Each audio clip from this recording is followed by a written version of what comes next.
दोस्तों, मैं आ गया हूँ गोपालगंज बिहार के थावे माता मंदिर। चलते हैं, माता रानी का दर्शन करेंगे। यहाँ थावे माता की कहानी बड़ी ही अद्भुत है, एक भक्त से रिलेटेड कहानी है।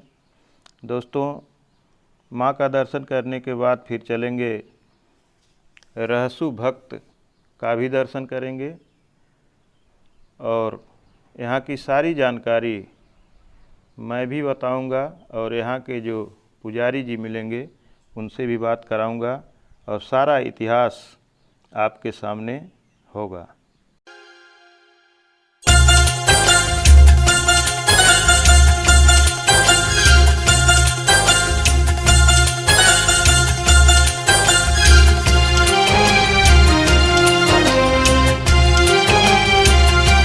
अब मैं पहुँच चुका हूँ थावे माता रानी के दिव्य दरबार में।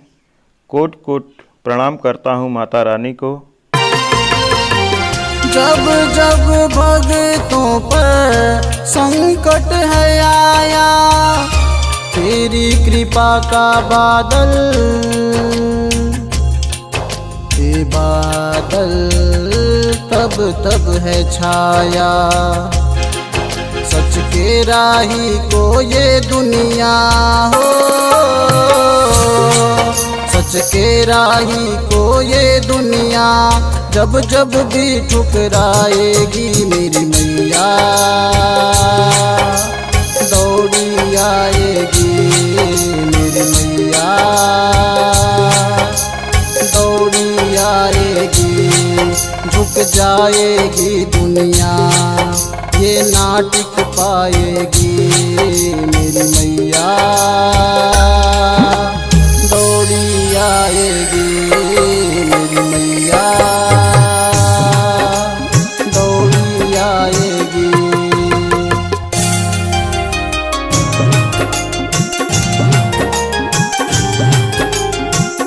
राधे दोस्तों, मैं इस समय बिहार के गोपालगंज ज़िले में थावे माता मंदिर पर हूँ। दोस्तों, आप देख सकते हैं थावे माता मंदिर पर बहुत ही भीड़ है और आज दर्शन करने आया हूँ। यहाँ बहुत ही सिद्ध पीठ है ये। यहाँ माता की बड़ी महिमा है, यहाँ बड़े दूर दूर से लोग आते हैं। दोस्तों, यहाँ की बड़ी ही अद्भुत कहानी है। महाराज जी जैसा बता रहे हैं, यहाँ एक रहसु भक्त हुआ करते थे जो माता जी के अनन्य भक्त थे, बहुत ही बड़े पुजारी थे। रहसु भक्त की कहानी ये है कि वह घास काटते थे और घास को सुखवा करके बाघ से दौरी करते थे। उस ज़माने में बाघ आते थे और रहसु भक्त के जो घास काटे हुए रहते थे उसे दौरी करते थे बाघ। उसके बाद उसमें से चावल निकलता था, वही चावल रहसु भक्त खुद खाते थे और लोगों को खिलाते थे, गरीबों में बांट दिया करते थे। यह कहानी जब यहाँ के राजा को पता चली तो राजा साहब अत्याचारी थे, दुष्ट थे और राजा रहसु को बुलाते हैं अपने पास और कहे कि रहसु, क्या सुन रहे हैं, ये क्या यह बात सही है कि तुम घास से चावल निकालते हो, वो भी बाघ से दौरी चला के? तो रहसु ने कहा, जी महाराज, माता जी के बाघ आते हैं और दौरी चलाते हैं। तो राजा ने कहा कि यह तुम्हारी बात झूठ है, तुम असत्य बोल रहे हो। तो रहसु भक्त ने कहा कि नहीं, असत्य नहीं है, जो मैं कह रहा हूँ वो सत्य है। उसके बाद राजा ने कहा कि ठीक है, तब तुम माँ को बुलाओ और अगर माँ नहीं आएगी तो तुम्हारा वध कर देंगे। रहसु भक्त मना किए कि नहीं महाराज, मत बुलाइए, माँ को मत बुलाइए, उनका जो रेज है, उनका जो ज्योति है उसको आप बर्दाश्त नहीं कर पाएंगे। लेकिन राजा जिद पर अड़ गया, कहा नहीं, तुमको बुलाना ही पड़ेगा। रहसु भक्त माता का आवाहन करते हैं और माता कामाख्या से माता चलती हैं और रास्ते में माता जहाँ जहाँ सिद्धपीठ पड़ता है वहाँ हर जगह रुकती हैं। रहसु भक्त फिर भी मना करते हैं कि महाराज अब से रोक दीजिए। राजा कहता नहीं, माँ को बुलाओ। उसके बाद माँ आती हैं, रहसु के शरीर में प्रवेश करती हैं और माँ का हाथ रहसु के सर को फाड़ करके निकल जाता है। रहसु वहीं स्वर्गवासी हो जाते हैं। दृश्य देख करके राजा की भी मौत हो जाती है। और माता यहीं पत्थर का रूप धारण कर लेती हैं। तब से यह थावे मंदिर प्रसिद्ध हो जाता है और आज तक यहाँ पर पूजनीय है माँ। यह एक सिद्ध पीठ है यहाँ। तो अब चलते हैं, बगल में ही रहसु भक्त का भी मंदिर है, रहसु भक्त का दर्शन करते हैं।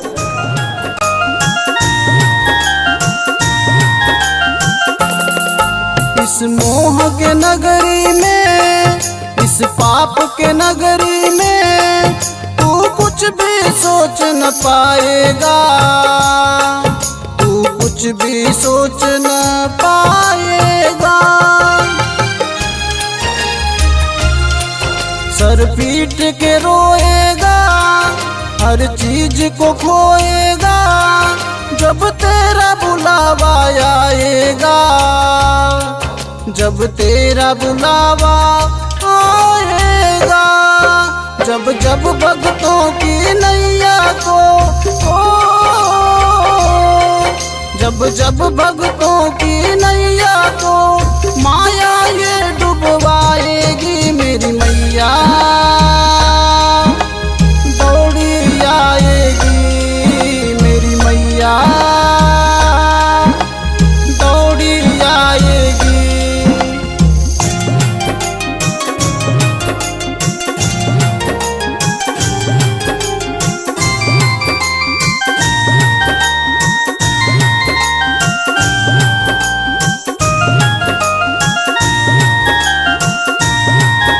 हम आ गए हैं रहसु भक्त के मंदिर में और अभी चलते हैं रहसु भक्त का दर्शन करते हैं। आप देख सकते हैं, ठीक है, यही रहसु भगत हैं। प्रसाद न जो पीजिए। कहानी आपको माँ के दरबार में बताई गई है कि रहसु भगत के सर से माँ का हाथ निकला हुआ है, जैसा कि बताया गया है कहानी में। इधर ये जो बाघ की दौरी की कहानी बताई गई है, यही वो बाघ हैं जिनकी दौरी रहसु भक्त बांध करके चलाया करते थे।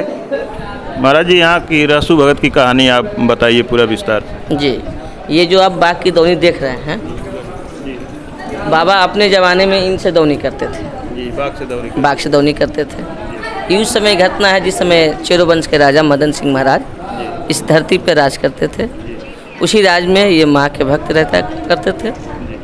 तो इनका जन्म माँ कामाख्या देवी की कृपा से हुआ है। इनका पालन पोषण स्वयं माँ कामाख्या देवी ने किया है।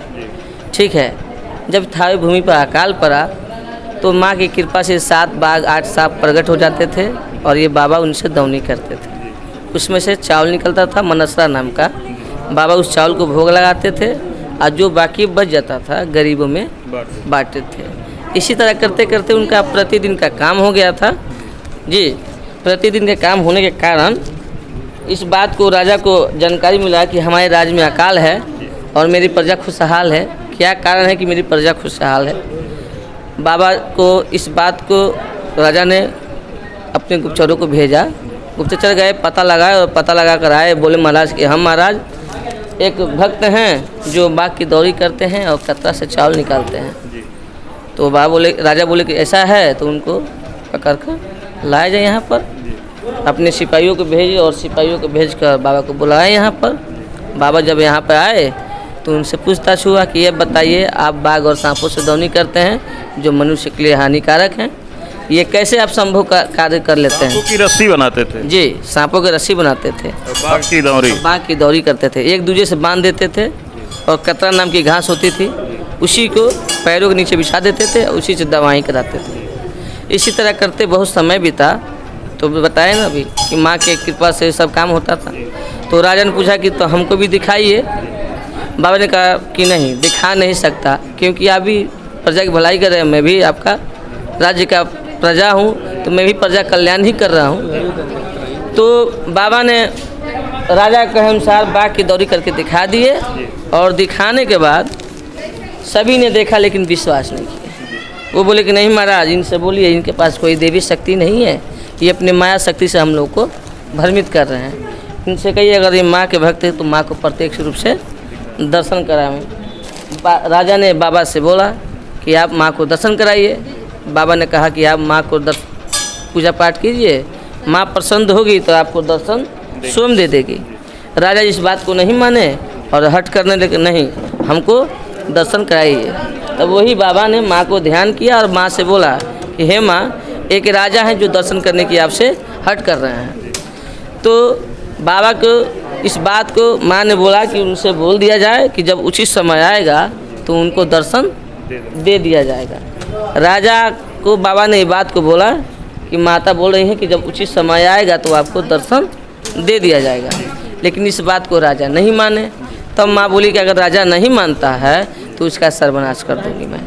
तो सर्वनाश का कारण जब बाबा ने राजा को बताया कि माता ऐसे ऐसे बोल रही हैं, तो राजा बोला कि नहीं, हमको दर्शन करना है, इसका कोई परवाह नहीं मेरे को।